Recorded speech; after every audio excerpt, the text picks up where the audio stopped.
ከኔ ጋር እንደዚህ አይነት ነገር አትወራረድ አልኩህ እኮ። ለኔም ቢምትል ቸከስ አልተፈጠረችም።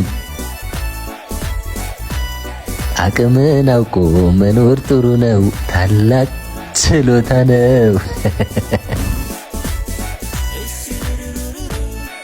አንተ የምር ወንድ ነኝ ማንም ፈመን ቢያትለኝም ብለህ የምታስብ ከሆነ ከወንድ ጋር ያለች ቸከስ አስምጣ ሳይ።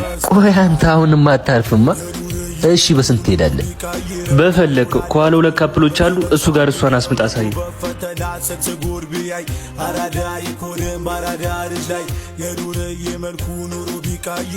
ልባለሽ ይኸውልህ ከወንድ ጋር ያለች ፋም ልጅ ሪስኩ ከበድ ስለሚል በልጅ ትደፍራለህ። ስታይል ይገባልሃል፣ ትረጋጋለህ። መጣው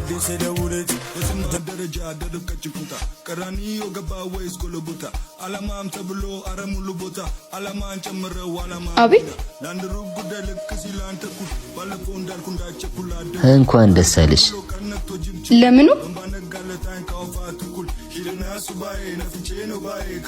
አፍቅሬሻለሁ።